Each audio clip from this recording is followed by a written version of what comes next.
अर्थ प्रकाश के दर्शकों का स्वागत है। हम एक ऐसी चर्चा आज चंडीगढ़ में करने जा रहे हैं अपने स्टूडियो में, जिसमें हम चंडीगढ़ के मास्टर प्लान को लेकर बात करेंगे। चंडीगढ़ का मास्टर प्लान आजकल खूब चर्चाओं में है और प्रशासन की ओर से इसको फाइनल करने की प्रक्रिया जारी है। इसमें आपत्तियां और ऑब्जेक्शंस जो हैं वो लिए जा रहे हैं लोगों के, अलग अलग वर्ग के जो लोग हैं, चाहे उसमें व्यापारी हों, चाहे उसके अंदर इंडस्ट्रियलिस्ट हों, या उसके अंदर आम लोग हों, या और किसी फील्ड से जुड़े हुए लोग हों। तो वो सारी आपत्तियां ली जा रही हैं और उसके बाद जो है इसका फाइनल ड्राफ्ट तैयार किया जाएगा और उसे शहर में लागू किया जाएगा। शहर जो है 5 लाख की आबादी के लिए बना था, लेकिन उसके बाद से शहर के अंदर बहुत सारे बदलाव हुए हैं। ना केवल आबादी बढ़ी है, बल्कि उसके गति से जो है यहाँ पे सुविधाएं नहीं बढ़ी हैं, जिसकी वजह से जो है एक शहर जो है रुका रुका, थका थका, और जो कह सकते हो कि आप एक व्यवस्था जो है चौपट होती नजर आ रही है। अगर आप सड़कों के ऊपर देखें तो बरसाती पानी की निकासी मानसून में सही ढंग से नहीं हो पाती। अगर आप यातायात की व्यवस्था देखो तो आज इतनी गाड़ियां हैं चंडीगढ़ के अंदर कि यातायात पूरी तरह से चौपट दिखाई देता है। और अगर आप देखो कि रिहाइश के लिए लोगों के लिए कोई जगह है तो वो जगह नहीं मिल पाती।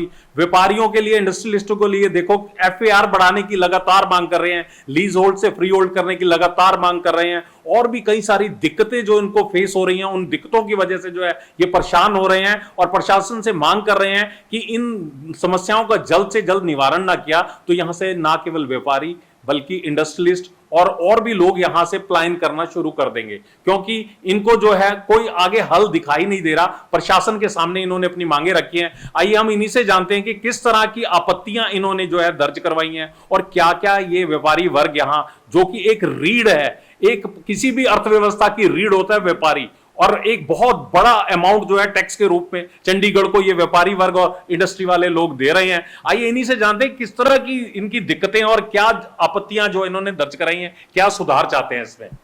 अभी जी नमस्कार भाई साहब। सबसे पहले तो मैं अर्थ प्रकाश का बहुत आभारी हूँ कि जिन्होंने आज हमारी कुछ आवाज़ आगे लाने की कोशिश की। बहुत आभारी हैं आपके भाई साहब। नमस्कार। मैं लघु उद्योग भारती चंडीगढ़ को रिप्रेजेंट करता हूँ। जो लघु उद्योग कुटीर उद्योग है चंडीगढ़ का, उसको मैं रिप्रेजेंट करता हूँ। भाई साहब, हमने अपने ऑब्जेक्शंस और सजेशंस दोनों गवर्नर साहब को हमने दी, डीसी साहब को दी। इसमें हमारी जो ऑब्जेक्शन थी, जो मास्टर प्लान को लेके थी, सबसे पहले तो हम गवर्नर साहब का बहुत बहुत धन्यवाद करते हैं कि उनके प्रयासों से आज हम इस मकाम पे पहुंचे कि 21 साल का लंबा सफर था, जो लंबा सफर पूरा हुआ और आज हम इस पे डेवलपमेंट की तरफ हम चलना शुरू हुए। अब ऑब्जेक्शंस और सजेशन तो ये इसकी प्रतिक्रिया है जो उन्होंने कल की और हमने इसे फाइल किया।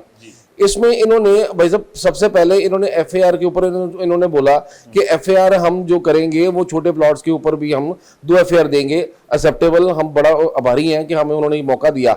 लेकिन उन्होंने साथ साथ ये भी उन्होंने एक उसमें लिख दिया, मास्टर प्लान में कॉपी में लिख दिया उन्होंने, जो नोटिफिकेशन कॉपी भी थी, कि इसको अगर आप तोड़ के बनाओगे तब इसको आप अवेल कर सकते हो। जो एग्जिस्टिंग प्रेमिसेस हैं, जो छोटे प्लॉट्स हैं, वो तोड़ के नहीं बनाए जा सकते। इसके लिए हमने सजेशन दिए हैं कि हमें एग्जिस्टिंग जो प्रेमिसेस हैं उसमें ही एफआईआर बढ़ाने के प्रावधान दिया जाए, जिससे हमें तोड़ना ना पड़े, व्यापार बंद ना करना पड़े। क्योंकि आज की डेट में अगर व्यापार बंद करते हैं तो इसका मतलब लाखों करोड़ों का नुकसान है। हमारे जो एम्प्लॉइज हमारे पास काम कर रहे हैं उनको भी शिफ्ट करना पड़ेगा और चंडीगढ़ से कहीं और हमें जाके काम करना पड़ेगा। तो हमें अगर प्लान ही करना है तो वापस चंडीगढ़ क्यों आना। ये हमारा सबसे बड़ी एक बात है हमारी।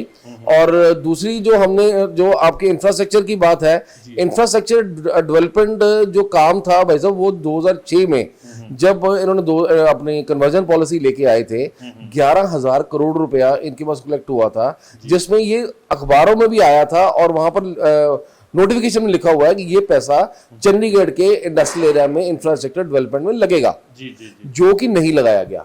तो इसमें कहीं पे भी इंडस्ट्री का कसूर नहीं है। इंडस्ट्री तो लगातार आपके प्रयासरत है और आपको रेवेन्यू दे रही है, और मतलब रेवेन्यू डे बाय डे बढ़ता जा रहा है। आज मतलब ईज ऑफ डूइंग बिजनेस में हम सबसे नीचे हैं चंडीगढ़ में, लेकिन जीएसटी के माध्यम से हम सबसे ऊपर हैं। वो सिर्फ इस कारण है क्योंकि हमें फैसिलिटीज नहीं मिल पा रही। अगर फैसिलिटीज मिल जाए, हमें थोड़ी सी फैसिलिटीज मिल जाए, हम तो चंडीगढ़ का नाम बहुत ऊपर कर सकते हैं। हमें मौका नहीं दिया जा रहा। तो भाई साहब, आप अपना नाम बताइए और कौन सी एसोसिएशन से आप जुड़े हुए हैं। मैं Manish Nigam, chairman Chandigarh industrial youth association से हूँ। और यूथ की बात मैं रखना चाहूँगा। ऐसा है कि सबसे पहले तो यहाँ पे जो अभी FAR का जो 2 का दिया गया है, छोटे प्लॉटों के लिए ये इसमें इसलिए इतना उसका फ़ायदा नहीं रहेगा क्योंकि जब तक हमारे को ग्राउंड कवरेज हमारे को जो कि पहले 60% है, अगर 80% से कम रहेगी तो कोई फ़ायदा नहीं रहेगा क्योंकि हमारी मशीनरी जो मैन्युफैक्चरिंग के लिए मेन वो हैवी मशीनरीज होती हैं, तो उसके लिए हमारे को ग्राउंड पे ही वो लगाना ज़रूरी होती है। तो इसलिए हमारे को ग्राउंड के लिए स्पेस ज़्यादा चाहिए और हम जब ग्राउंड की स्पेस ज़्यादा होगी तभी हम आगे अपने आप को और इम्प्रूव कर पाएंगे। तो ये है। दूसरा जो स्टार्टअप पॉलिसीज़ जो चंडीगढ़ में आई, अगर आप देखेंगे तो अभी यहाँ पे कोई उसका बेनिफिट नहीं हो पा रहा, नजर नहीं आ रहा। बिल्कुल स्टार्टअप पॉलिसीज का कोई बेनिफिट नजर नहीं आ रहा। तो यूथ कैसे यहाँ पे अपने आप को एस्टेब्लिश करे? नहीं, किस वजह से नजर नहीं आ रहा? आपकी इसके पीछे कारण क्या है? पॉलिसी जो स्टार्टअप पॉलिसी है वो उतने फायदेमंद नहीं है जो चंडीगढ़ में अभी पीछे लाए भी हैं। वो इंजीनियरिंग को उसमें ज्यादा प्रोत्साहन नहीं मिल रहा है। IT इंडस्ट्री को थोड़ा बहुत है मगर इंजीनियरिंग को नहीं है। जो इंडस्ट्री इस समय यहाँ पे ज्यादातर लगी हुई हैं उनको उसका बेनिफिट नहीं मिल पा रहा। तो एक मेन मुद्दा वो भी जी। दूसरा ये जो FAR के जो प्राइसिंग का भी जो क्लियर नहीं करा अभी तक इन्होंने, हमारे को वो भी उसमें धुंधला में रखा हुआ है कि हाँ क्या प्राइसिंग होंगे। अगर वो प्राइसिंग इतने हाई होंगे जो हम अवेल ना कर पाए तब भी कोई फायदा नहीं है क्योंकि यहाँ पे जो छोटी इंडस्ट्री छोटे प्लॉटों को तो इन्होंने कोई शुरू से कोई बेनिफिट नहीं दिया। जब से ये प्लॉट दिए गए हैं कोई राहत नहीं दी। तो मेरा ये निवेदन है कि आपके माध्यम से कि उसके जो रेट्स हैं वो भी इतने रीजनेबल हों जो कि अवेल कर पाए पब्लिक। मतलब एक वाजिब रेट्स रखे जाएं ताकि जो है लोग जो है उनके फाइनेंशियल प्लान के अंतर्गत आ सके। बिल्कुल बिल्कुल जी। जैसे सराउंडिंग स्टेट्स में पंजाब में या हरियाणा में रहा तो उसी के मुताबिक यहाँ पे हुआ। हाँ सर, मैं आपसे जानना चाहूंगा कि आप किस तरह की दिक्कतें जो है अपनी फील्ड में महसूस कर रहे हैं और क्या राहत जो है आप प्रशासन से चाहते हैं, क्योंकि इंडस्ट्री के साथ लगातार वार्तालाप प्रशासन का होता रहा है और उसमें जो मुद्दे हैं वो यहाँ से सॉल्व नहीं होते। वो मुद्दे प्रशासन के अफसर आते हैं, एक के बाद एक बदल जाते हैं और MHA से सारे मामलों का समाधान होता है, फाइनल फैसला वहीं से होता है। जब तक वहां से फैसला नहीं हो पाता तो यहाँ राहत मिलना बड़ा मुश्किल है। तो आप इसके बारे में क्या कहेंगे? पहले अपनी एसोसिएशन का नाम बताइए सर। सर, मैं Jarnail Singh, president industrial shed welfare association से। जी सर, ये बात कर रहे हैं, FAR की बात कर रहे हैं, छोटे प्लॉटों को तोड़ के बनाने की बात कर रहे हैं। छोटे प्लॉट जो है, जो हमारे जो प्लॉट है जो 1980 की अलॉटमेंट है हमारी, ये उन्होंने सिडको वालों ने जो बना के हमें दिए थे, ये प्लॉट 1 कनाल के दिए थे पहले। 1 कनाल के प्लॉट के बनाने के बाद उन्होंने पता नहीं मन में इन्होंने क्या आया, कुछ देर बाद इन्होंने बीच में उसके दीवार कर दी और उसको 25 बाई 80 का साइज कर दिया। एक्चुअल साइज था 50 बाई 80 का साइज था इसका। अच्छा जी। और जो सेंटर में इसको दीवार कर दी है, लेंटर उसका एक है, इंफ्रास्ट्रक्चर एक है ऊपर का सारा जी। करने के बाद अगर आज ये FAR की बात कर रहे हैं, अगर मैं तोड़ के बना देता हूँ, चलो मैं नहीं बनाता, मेरा पड़ोसी बना देता है, लेंटर तो एक पड़ा हुआ है, अगर मैं तोड़ूंगा तो साथ वाले की बिल्डिंग तो नीचे आ जाएगी जी। बीम सेम एक पड़े हुए हैं, तोड़ के बनाने की क्या, ये तो हमें भगाने की कोशिश कर रहे हैं यहाँ से, भी यहाँ से जाओ, हमें ये चाबियां दो, आप यहाँ से निकलो।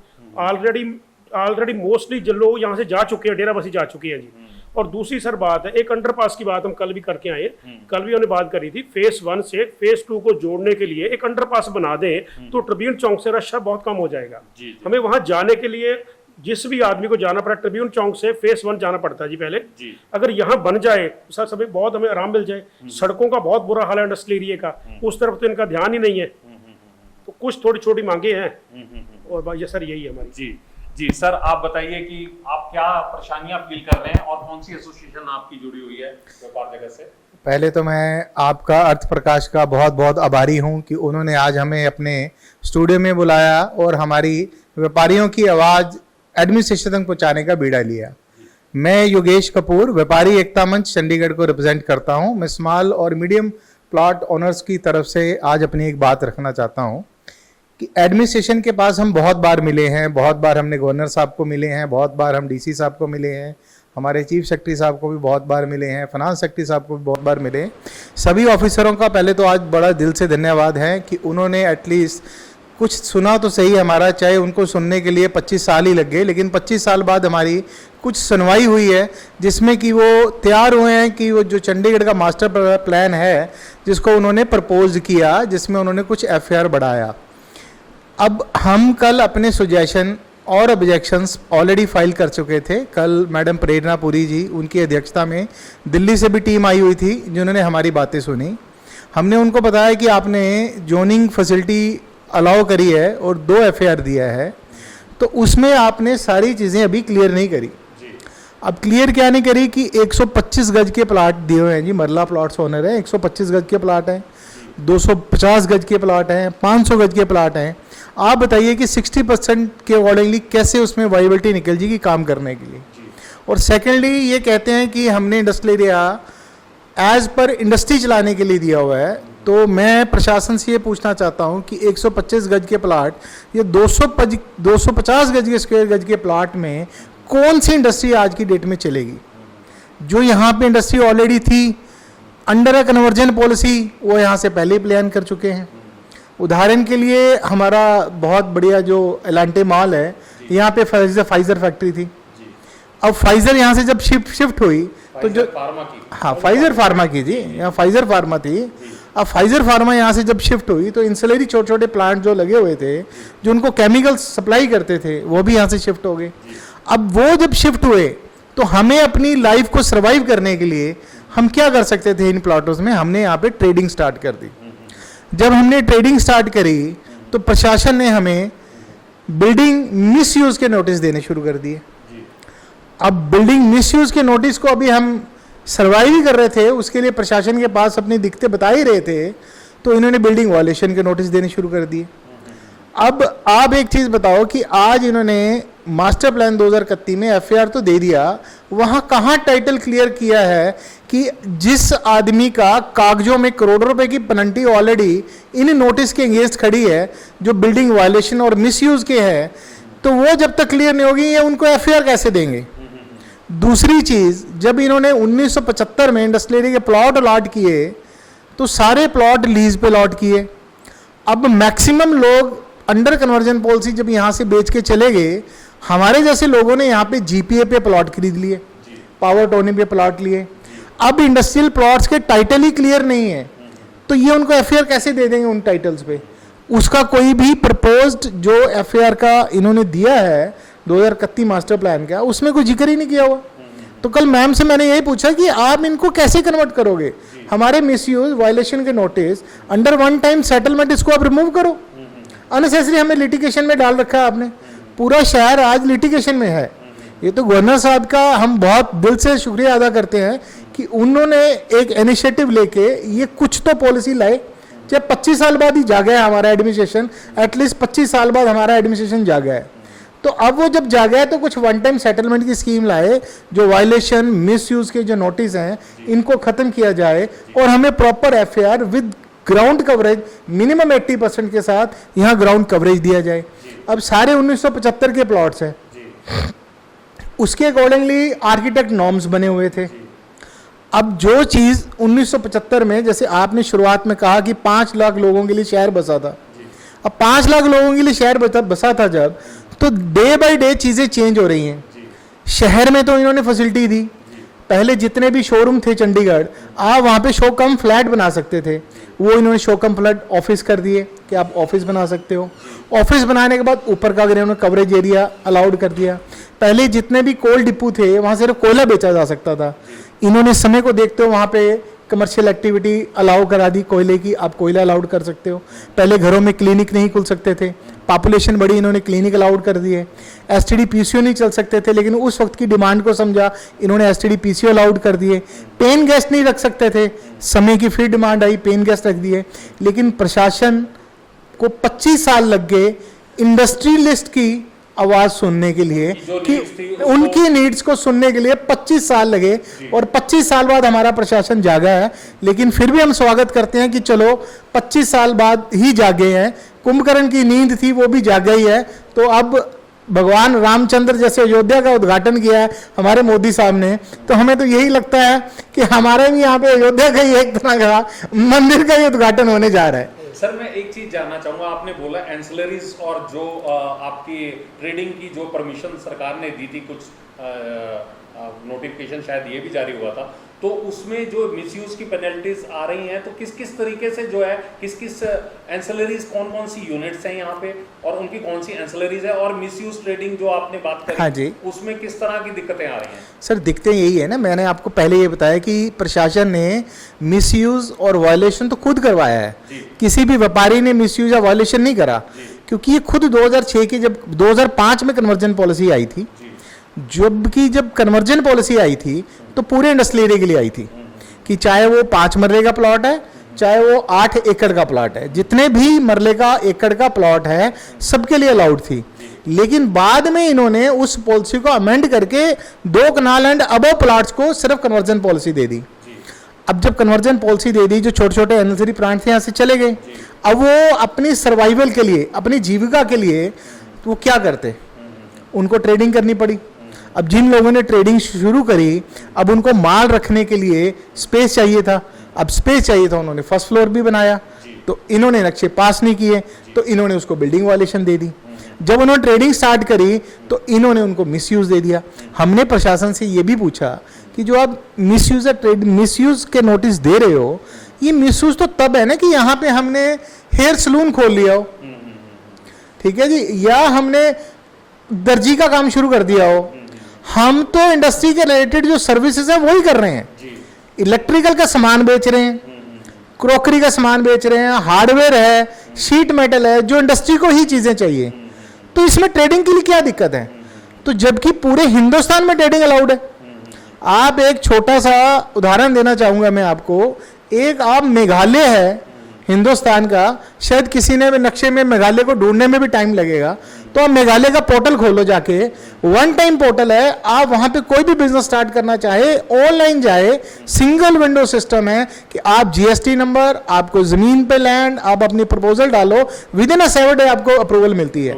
सेंट्रल गवर्नमेंट बिजनेस के लिए इतना कुछ कर रही है, सिंगल विंडो सिस्टम इतना कुछ ला रही है central government, but central government की सारी स्कीमें चंडीगढ़ तक नहीं पहुंचती। रीजन भी क्या है कि चंडीगढ़ में जो भी हमारे बड़े ऑफिसर्स हैं वो कुछ पंजाब से आते हैं, कुछ हरियाणा से आते हैं, 3 साल के लिए आते हैं, उनके पास पूरी पावर नहीं है कि उनको कुछ भी करना है, उनको एमएचए से अप्रूवल लेनी पड़ती है, उनके पास फ्री हैंड नहीं है। हमारे गवर्नर साहब हैं, उनको भी कुछ करना है, उनके पास फ्री हैंड नहीं है। हम तो चाहते हैं कि सारी पावर चंडीगढ़ के एडमिनिस्ट्रेटर के पास आ जाए कि जो भी दिखते हैं वो यही ग्राउंड लेवल पे समझ के यही उनका हल कर दे। जबकि हमारे गवर्नर साहब पिछली जो अभी ये हमारी दिक्कत है, लास्ट टाइम हमारे इंडस्ट्रियल एरिया आके खुद पर्सनली विजिट करके एक छोटी दुकान पे भी जाके देख के आए हैं। उन्होंने समझा है कि वाकई अगर आप ये ट्रेडिंग कर रहे हो कि आपके साथ बिल्कुल जुल्म हो रहा है और धक्का हो रहा है, ये भी गवर्नर साहब ने समझा है। तो ये सारी चीजें देखते हुए यही हमारी रिक्वेस्ट है एडमिनिस्ट्रेशन से कि आप एक ग्राउंड रियलिटी की चीज को समझिए। हाँ, थैंक यू सर। अभी जी मैं आपसे जानना चाहता हूं कि शहर की आबादी की जैसे बात करी, प्रशासन लगातार एक बात कहता है कि चंडीगढ़ के अंदर अब जमीन नहीं बची, और जो वर्तमान में आपके पास इंडस्ट्रियल प्लॉट्स हैं या जगह है, वहां पे इंफ्रास्ट्रक्चर डेवलप करने की बात हो, जैसा आपने कहा कि इंफ्रास्ट्रक्चर वो डेवलप नहीं हो पाया जो कि इंडस्ट्री को मिलना चाहिए था, इंडस्ट्री की ग्रोथ के लिए, इंडस्ट्री को जो है ऊपर उठाने के लिए, और व्यापारी जगत से एक बहुत बड़ी जो है आपको जो है टैक्स के थ्रू रेवेन्यू मिलता है, बावजूद उसके व्यापारियों के लिए क्यों नहीं खड़ा होना चाहता प्रशासन? क्या दिक्कतें हैं, कहां परेशानी है? सिर्फ कोई भी ऑफिसर अपने आप पे बात लेने जाता, आज तक किसी भी ऑफिसर ने, चाहे वो चीफ सेक्रेटरी साहब है, चाहे वो डीसी साहब है, हमारी जब भी डिमांड हम लेके गए हैं तो उन्होंने बोला है कि हम आपकी हर बात से सहमत हैं, और ये समय के साथ ही जरूरत भी है, नीड ऑफ आर है, उन्होंने हर बात माना कि मतलब अब पहले हमारी जो फैक्ट्रियां अलॉटेड थी, जैसे अभी सिराज जी ने बताया कि 1982 में हमें पहली इंडस्ट्री अलॉट हुई थी, उस समय अलॉटमेंट जो हमें थी वो अलमारियों की थी, अलमारियों थी, लेथ वर्क था। अब आज समय के हिसाब से आज वो फैक्ट्रियां वो सीएनसी मशीन्स, एडवांस मशीनरी में कन्वर्ट हो चुकी हैं, तो उसमें हमें अगर प्रेमिसेस के अंदर अब जो पहले मशीन थी वो मैनुअल मशीन थी, अब सीएनसी होने के कारण कंप्यूटराइज्ड है, हमें पार्टीशन करना पड़ता है, अगर पार्टीशन किया तो वो वॉल्यूशन में आ गया। अब ये समझने की जरूरत है कि इनसाइड द बाउंड्री लाइन हम कुछ भी करें तो वो मतलब अलाउड होना चाहिए, जैसे कि नेबरिंग स्टेट्स में है। इस पे अब जो हम इंफ्रास्ट्रक्चर की बात कर रहे हैं कि हमें इसमें क्या हो रहा है, इसमें मैं कल भी एक वहाँ पर रिक्वेस्ट करके आया मैं कि हम आज से नहीं भाई साहब, हम तकरीबन पिछले 10 सालों से ये हम लिख के दे के आए हुए हैं कि चंडीगढ़ इंडस्ट्रियल एरिया जो छोटी इंडस्ट्री है, जो 4000 इंडस्ट्री है, वो इंडस्ट्री तकरीबन 95% लोगों ने ऊपर अपना इंफ्रास्ट्रक्चर अपने जरूरत अनुसार बनाया हुआ है जी। हम सिर्फ रेगुलाइज करने की बात कर रहे हैं कि हमें रेगुलाइज कर दिया जाए और उसका कोई नक्शा बना दिया जाए जिसके उसके अंतर्गत आके हमारे जो वायलेशन की नोटिस खत्म हो जाए और हम इजीली काम कर सकें, काम को बढ़ावा दे सकें जी। उसको समझने की जरूरत है। इंफ्रास्ट्रक्चर ऑलरेडी डेवलप्ड है, इस पे अगर आज एडमिनिस्ट्रेशन हमें कोई अप्रूव अलाउ कर देती है किसी स्ट्रक्चर के लिए तो उसमें कोई इंफ्रास्ट्रक्चर में लोड नहीं पड़ेगा जी। मतलब जो नीड बेस्ड चेंजेस आपने करे हुए हैं वो ऑलरेडी हो चुके हैं, तो उसको सिर्फ रेगुलराइज करने की बात है, रेगुलाइज करने की बात है। मतलब आपके ऊपर कोई किसी तरह की पेनल्टी न डाले। आपने एक मसला बताया कि पेनल्टी इतनी ज्यादा डाल दी गई, प्लॉट जो प्लॉट की कीमत है शायद उससे भी ज्यादा पेनल्टी बन गई है व्यापारियों। वैसे हमारे इंडस्ट्रियल एरिया में 2-3 प्लॉट्स हैं जो सब ऊपर ऑफिसर साहिबान की नज़रों में है कि प्लॉट की कीमत मतलब तकरीबन 5-6 करोड़ होगी जी, और उसकी पेनल्टी 27 करोड़ बनी हुई है जी, जी, जी, और एक ही 13 करोड़ बनी हुई है जो आज कोर्ट में है। और उस इंसान को सोचो कि उस इंसान को रात को नींद आती होगी जी जी जी। चंडीगढ़ में काम करना व्यापारी के लिए एक सजा बन चुका है। तो एक कैनाल के प्लॉट की अगर बात करें, इंडस्ट्रियल प्लॉट की, क्या कीमत होगी इस वक्त वहाँ पे? मार्केट वैल्यू भाई साहब कलेक्ट्रेट से लिंक्ड है, मार्केट वैल्यू 5-6 करोड़ होगी, उसकी होगी 5-6 करोड़। हाँ जी। और जो उससे डबल जो है या ट्रिपल पेनल्टी लगी हुई है 27 करोड़ रुपया। 27 करोड़ रुपया, मतलब अगर उसको 5-6 बार भी बेचे तो शायद वो पूरा नहीं कर पाएगा, तब भी पूरा नहीं हो पाएगा जी। तो सर मैं एक चीज जानना चाहता हूँ, लीज होल्ड से फ्री होल्ड की एक बहुत लंबी डिमांड जो है व्यापारियों की रही है और इंडस्ट्रियलिस्ट की रही है, और वो मसला भी हल नहीं होने में आ रहा। सालों दर साल जो है इलेक्शन आते हैं, इलेक्शनों में जो है हर पार्टी का नुमाइंदा जो है इस मसले को उठाता है और वादा करता है कि ये मसला हल करवा देंगे, तो ये हल क्यों नहीं हो पाता सर?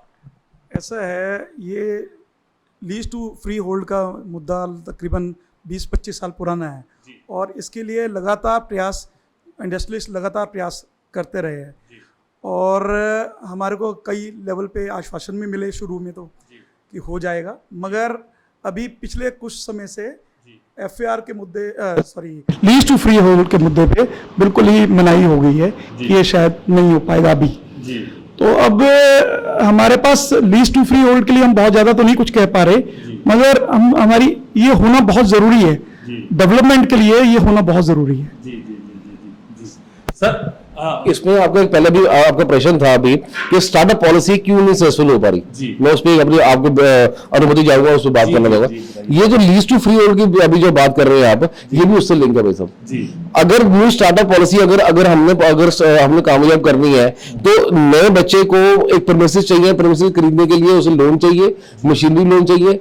लीज और जो हमारी जो लीज और प्रॉपर्टी है इसके ऊपर लोन नहीं मिलता, सबसे बड़ा हमारा दुर्भाग्य है। आज किसी भी बैंक से बात कर लीजिए, हमें कोई बैंक चंडीगढ़ की इंडस्ट्री को लोन नहीं देता जी। वो कहता है कि आपकी प्रॉपर्टी लीज होल्ड है, फ्री होल्ड करवाओ तो तब हम लोन देंगे।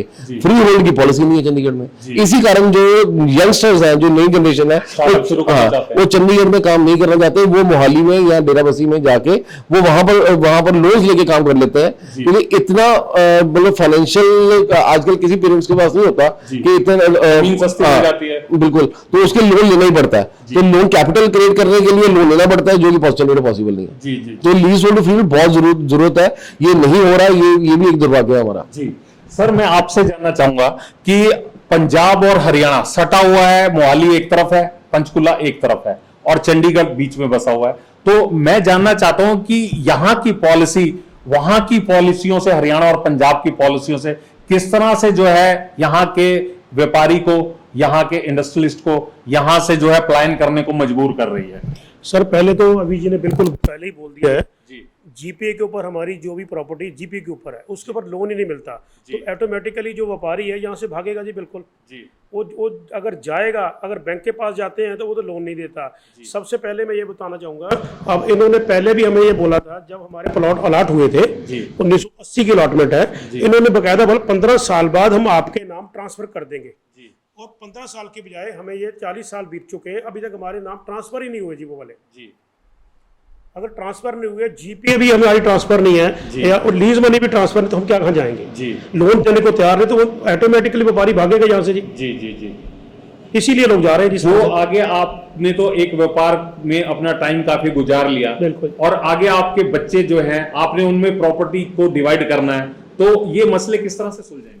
सर ये तो इसीलिए तो हम बोल रहे हैं अभी भाई, ये हमारे नाम लीज टू फ्री होल्ड करो, ताकि हम अपने बच्चों के आगे जो डिवाइड कर सकें जो बच्चों को। जी जी जी जी जी, हमारी यही आपसे राय है, आप ही के माध्यम से ही आप ये हमारी बात आगे पहुंचाओगे जी। तो बहुत थैंक्सफुल है अपना इनका गवर्नर साहब का, मोदी जी का, जी। जो हमारी बात को सुन रहे हैं। उम्मीद है ये बात हमारी बिल्कुल आप वहां तक पहुंचाओगे। जी सर, मैं एक चीज और जानना चाहता हूं कि इंडस्ट्रियल एरिया 3 का डेवलपमेंट होना था, लेकिन अगर आपकी बातों से देखें तो उस हिसाब से इंडस्ट्रियल एरिया 1 और 2 को भी उस तरीके से डेवलप नहीं किया जा सका जिस हिसाब से डेवलप किया जाना था। प्रशासन लगातार यही बात दोहराता है कि ये जो है यहाँ पे जगह की बिल्कुल कमी है, जगह अब अवेलेबल नहीं है। तो आपका इसके बारे में क्या कहना है कि किस तरह की जो है टारगेट लेके प्रशासन को चलना चाहिए ताकि जो अब व्यवस्थाएं हैं पहले से सुधरे? सर देखो, आपकी बात जो आप कह रहे हैं कि इंडस्ट्रियल एरिया 3 और अभी फेज़ 1 और फेज़ 2 नहीं हुआ, पहले ही अभी जी ने बताया था कि 1100 करोड़ रुपया जो कन्वर्जन पॉलिसी में मिला था वो इंफ्रास्ट्रक्चर के लिए मिला था, जो इंफ्रास्ट्रक्चर में तो आज तक लगाया ही नहीं गया। अब चंडीगढ़ प्रशासन कहता है कि यहाँ पे जी इंफ्रास्ट्रक्चर नहीं है, तो इंफ्रास्ट्रक्चर बनाने का काम तो चंडीगढ़ एडमिनिस्ट्रेशन का ही है ना, जो व्यापारियों का काम तो है नहीं है। व्यापारियों ने तो 1100 करोड़ रुपये इकट्ठा करके कन्वर्जन पॉलिसी में दे दिया। अब ये कहते हैं यहाँ पे ट्रैफिक की दिक्कत है, ट्रैफिक है कि दिक्कत है, ट्रैफिक तो हर जगह प्रॉब्लम है, पार्किंग की दिक्कत है, तो पार्किंग या मल्टी स्टोरी पार्किंग्स बनाए यहाँ पे, क्यों नहीं बनाते प्रशासन? जब 1100 करोड़ रुपए इकट्ठा किया था तो प्रशासन क्यों नहीं 1100 करोड़ रुपए यहाँ लगाता, मल्टी स्टोरीज पार्किंग बना के दे। आप इंडस्ट्रियल एरिया फेज़ 1 या फेज़ 2 में आप जाओ, अगर नॉर्मल आज कोई आदमी घर से निकलता है, आप ही अपने बच्चों के साथ निकलते हैं, आपके बच्चे ने कहीं वॉशरूम जाना तो एक जनरल टॉयलेट नहीं है यहाँ पे, ये बेसिक नीड की एक चीज़ नहीं है। अब बताओ बेसिक नीड की वो चीज़ वो कौन बनाएगा? अब जब चंडीगढ़ एडमिनिस्ट्रेशन ये बेसिक चीज़ तो दे नहीं पा रहा और ये इंडस्ट्रियल एरिया 3 को डेवलप करने की बात कर रहे हैं, फेज़ 1 फेज़ 2 में हमारे मुद्दे तो हल नहीं हो रहे, फेज़ 3 में कहते हैं हम मिक्स यूज़ लैंड दे रहे हैं, वहाँ पे आप रेजिडेंशियल भी कर सकते हो, वहाँ पे आप कमर्शियल भी कर सकते हो। यहाँ जो लोग मांग रहे हैं, जो अभी देश बसा नहीं है, उसके बाहर तो ये वही बात होगी जी जो पहले पुरानी कहावत होती थी कि पिंड बसा नहीं और मंगते पहले बिठा दिए। ये प्रशासन तो वो वाली नीति निकाल रहा है कि तीसरा फेज़ अभी आया नहीं, लोगों को लुभावने वादे दे के कि हम यहाँ पे मिक्स यूज लैंड देंगे, हम ऐसी चीज़ें देंगे, और भाई जो पहले लोग बैठे हैं उनको तो दे दो, वो चीज़ें यहाँ तो दी नहीं जा रही। वो तीसरे फेज की हम बात कर रहे हैं। आपका कहना है कि सिर्फ बेचने के लिहाज से जो है, बेचने के लिहाज से ही है जी, जो है सब्ज बाग दिखाए जा रहे हैं, सब्ज बाग ही है जी। मैं वही तो कह रहा हूँ कि तीसरा फेज कटा नहीं है और अभी और उसके लुभाने वादे शुरू हो गए हैं।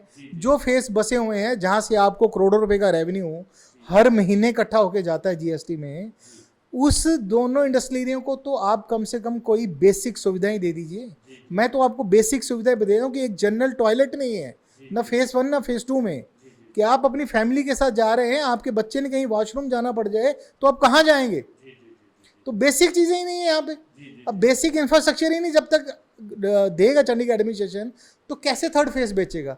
पहले आप फेज़ 2 फेज़ 1 में तो ये चीज़ें प्रोवाइड कीजिए। अभी जी मैं एक चीज और जानना चाहता हूं कि यहाँ पे जो है प्रशासन की ओर से अगर व्यापार जगत की बात करें तो व्यापारियों के लिए एक अप्रोचेबल जगह होनी बहुत जरूरी है। वहां पे सुविधा होनी चाहिए, अच्छा रेलवे स्टेशन हो, वहां पे हवाई अड्डा भी बड़ा शानदार हो, और वहां पे पहुंचने के लिए मतलब यातायात के साधन जो है बड़े बढ़िया तरीके से होने चाहिए। तो आपको क्या लगता है कि चंडीगढ़ इस अप्रोच से करा उतरता है? और अगर हम सराउंडिंग वातावरण को देखें, बद्दी के अंदर फार्मा का काम है, पंचकुला के अंदर भी फार्मा का काम है, अंबाला को देखें तो साइंटिफिक इंडस्ट्री का काम है, और यमुनानगर को देखें तो वहां पे जो है मेटल्स का काम है और बर्तनों का काम है, और इधर आप मंडी गोविंदगढ़ की तरफ देखें तो स्टील और लोहे का काफी बड़ा काम है। लुधियाना की इंडस्ट्री, जलंधर की इंडस्ट्री, इधर भी फार्मा सेक्टर बहुत मजबूत है, और भी कई सारे उद्योग आसपास के क्षेत्रों में बसे हुए हैं। तो आपको क्या लगता है कि चंडीगढ़ में किस तरह का इंफ्रास्ट्रक्चर जो है यातायात के लिहाज से और ट्रैफिक की जो समस्या यहाँ पे आ रही है, फ्लाईओवर और अंडरपास की जो बात का भी कर रहे थे सर, तो वो भी एक समस्या है, कि बीच में पर्यावरण आड़े आता है कि पेड़ नहीं काटने देते। अभी फ्लाईओवर की जो बात चली थी कि इसको कहीं ना कहीं जोड़ना है ताकि यहाँ का ट्रैफिक ना रुके ट्रिब्यून फ्लाईओवर से लेके और जीरकपुर तक। तो ये जो समस्याएं, इसका समाधान कैसे देखते हो और किस तरह से जो है इसके ऊपर काम करना चाहिए?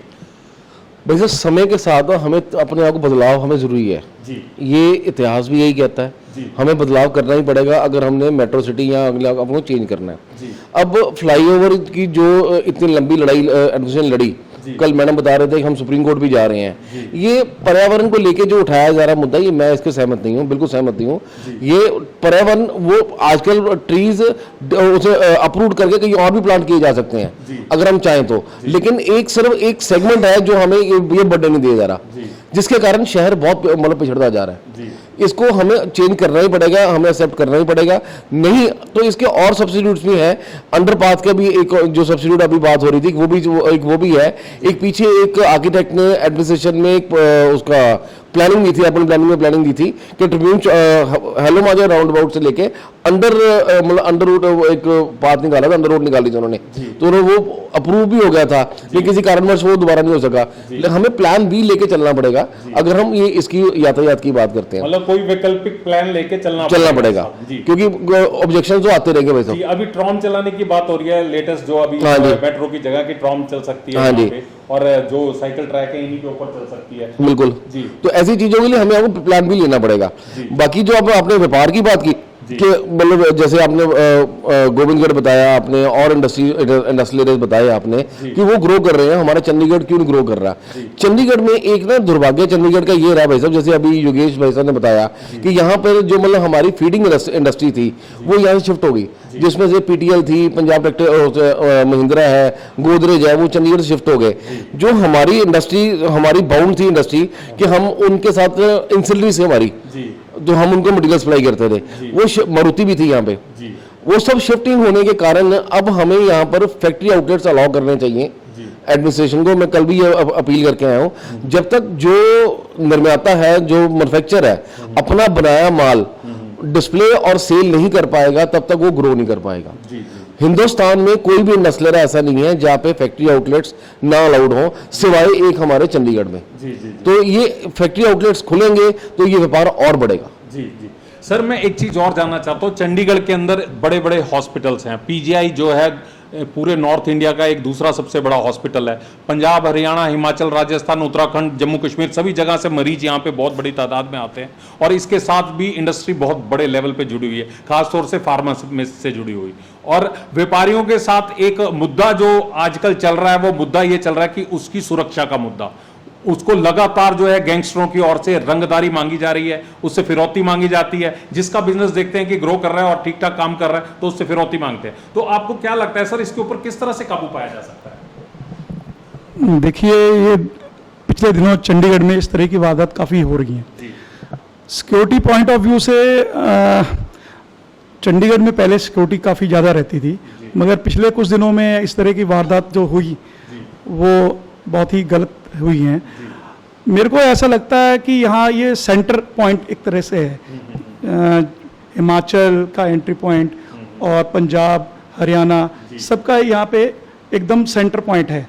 तो ये वारदात करके आराम से बड़े निकल जाते हैं यहाँ से, जो टेररिस्ट, जो इस तरह के तत्व हैं, वो बड़े आराम से बड़े निकल जाते हैं। दिल्ली भी बड़े आराम से यहाँ से निकल जाते हैं। तो मेरे को ये लगता है कि यहाँ की सिक्योरिटी पहले तो टाइट थी, अभी कुछ कम है, उस पर और ज़्यादा होना चाहिए, मतलब ये सिक्योरिटी और बढ़ानी चाहिए।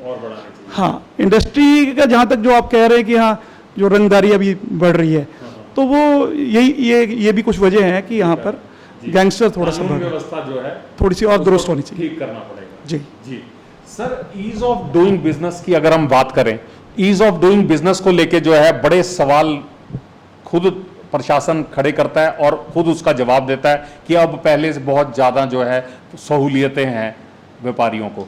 इसके बारे में क्या कहना है sir? Ease to doing business के लिए जो प्रशासन कहता है कि व्यापारियों को बहुत सारी सुविधाएं दी हुई हैं, तो मैं प्रशासन से आपके माध्यम से ही पूछना चाहता हूं कि सुविधाएं कहाँ दी हुई हैं। एक वैट की पॉलिसी थी जो पूरे हिंदुस्तान ने वन टाइम सेटलमेंट स्कीम लाके ख़त्म कर दी है, जबकि चंडीगढ़ भी पंजाब की ही वैट पॉलिसी को अडॉप्ट करता है।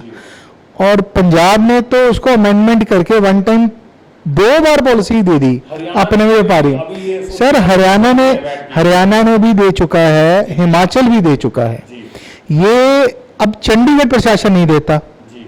अब आप कह रहे हैं ईस्ट टू डूइंग बिजनेस है, तो ईस्ट टू डूइंग बिजनेस करोड़ों रुपए के सी फार्म के लोगों को पेनल्टी के नोटिस दे रहा है। अब आप एक चीज बताओ कि 2020 में सेंट्रल गवर्नमेंट ने खुद माना कि जब कोरोना आया, अब कई डिफरेंट स्टेट्स के व्यापारी अपनी भगवान के पास चले गए। अब जिनकी फर्में बंद हो गई, उनसे हम सी फार्म कैसे लें? अब गवर्नमेंट टू गवर्नमेंट एक डिपार्टमेंट है। अब मेरी अगर असेसमेंट है, मैंने किसी दिल्ली व्यापारी को माल बिल किया हुआ है, तो चंडीगढ़ एडमिनिस्ट्रेशन डायरेक्ट अपना दिल्ली एडमिनिस्ट्रेशन को चिट्ठी लिखे डिपार्टमेंट को कि हाँ जी दिल्ली वाले ने ये सेल बुक करी है।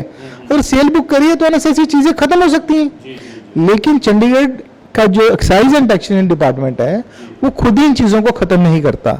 अगर हमारी नेबरहुड्स जो भी स्टेट्स हैं, पंजाब है, हरियाणा है, हिमाचल है, वहां पे फाइनेंशियल ईयर क्लोज होते ही आपको असेसमेंट का नोटिस आ जाता है। और यहाँ 5-5 साल तक नोटिस नहीं भेजते असेसमेंट का। 5 साल बाद व्यापारी को असेसमेंट का नोटिस भेजते हैं। भाई व्यापारी अगर इतना ही पढ़ा लिखा होता है तो आपकी तरह कहीं अफसर लगा होता है वो भी।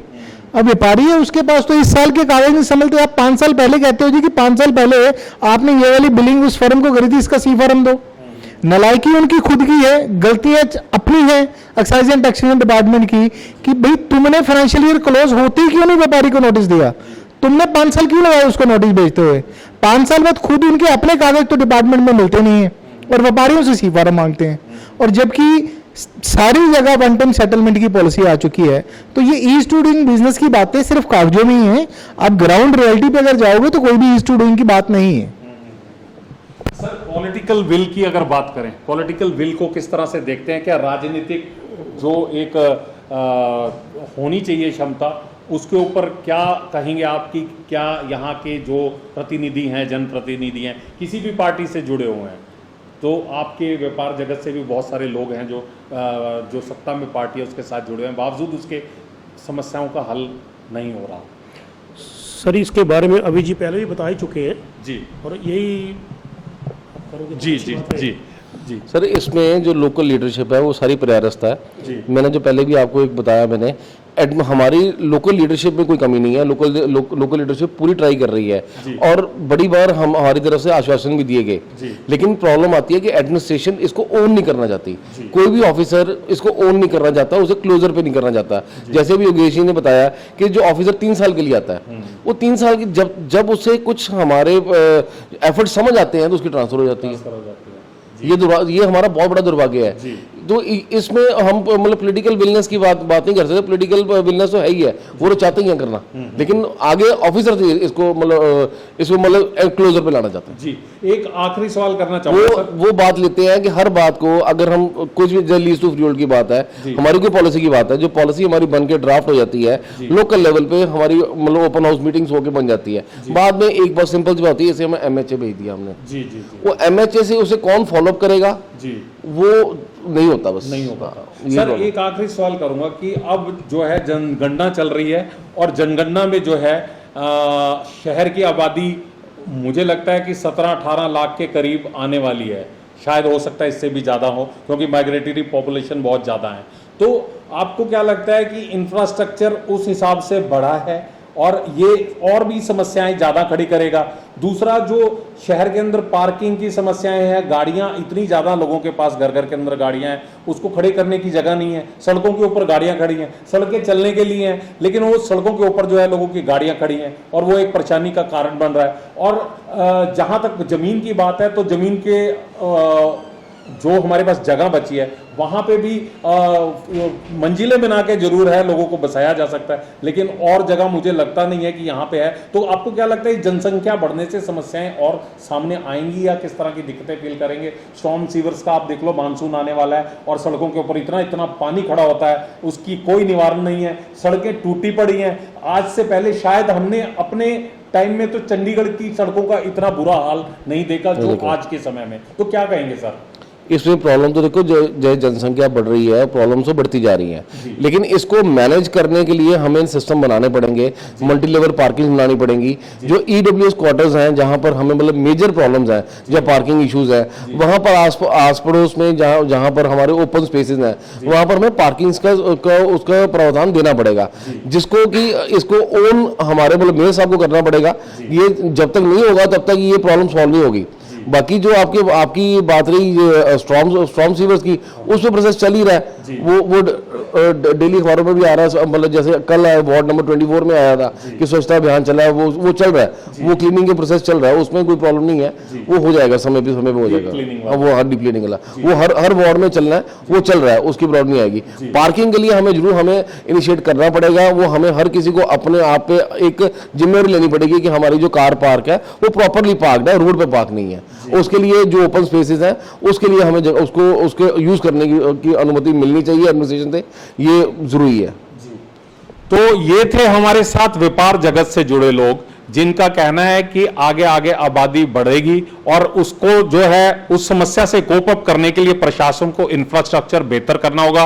खासतौर से इंडस्ट्रियल एरिया जो है, जहां व्यापार जगत से जुड़े लोग अपना कारोबार कर रहे हैं और कारोबार करके जो है रेवेन्यू सरकार को दे रहे हैं, वो रेवेन्यू कम से कम उसका कुछ हिस्सा ही जो है इंडस्ट्रियल एरिया के ऊपर खर्च कर दो, ताकि वहां की व्यवस्थाएं सुधरें, वहां का व्यापार जो है, व्यापारी जो है खुशहाल हो सके, व्यापारी जो है अपना बिजनेस जो है बड़े आराम से कर सके, कोई दिक्कत ना फील करे। उनको जो है FAR के अंदर उनके बढ़ावा दिया जाए, ताकि जिस तरह से पंजाब और हरियाणा की सरकारों ने किया है, इस तरह की कोई व्यवस्था यहां पे भी की जाए। लीज होल्ड से फ्री होल्ड करने का जो मसला है, उसके ऊपर भी इनका बिल्कुल जायज सवाल है कि कम से कम जो आगे बच्चे इनके आ रहे हैं, वो बच्चे जो है आराम से बिजनेस कर सके, उनमें डिवाइड किया जा सके। एंसिलरी यूनिट्स और जो दूसरे ट्रेडिंग के मसले हैं, जो जिनको कि अभी तक चंडीगढ़ प्रशासन ने यहां काम करने की इजाजत नहीं दी है, तो वो उससे जुड़े हुए भी सवाल जो है इन्होंने खड़े किए हैं कि कम से कम उसके अंदर ही कुछ राहत दे दो। तो राहत की बात ये लगातार अपने बिजनेस के लिए, इंडस्ट्री के लिए, अपने आने वाली पुश्तों के लिए करते रहे हैं, लेकिन प्रशासन अभी भी कहीं ना कहीं बेबस नजर आ रहा है।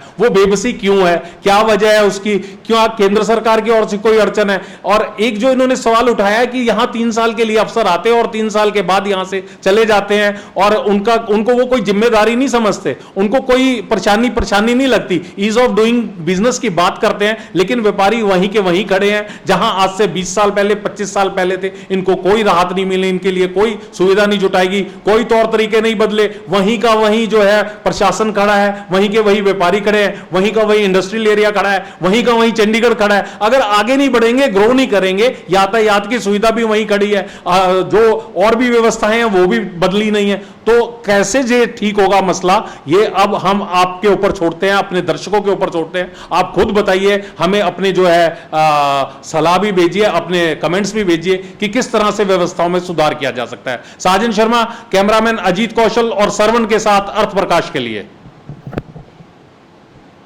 ठीक है सर।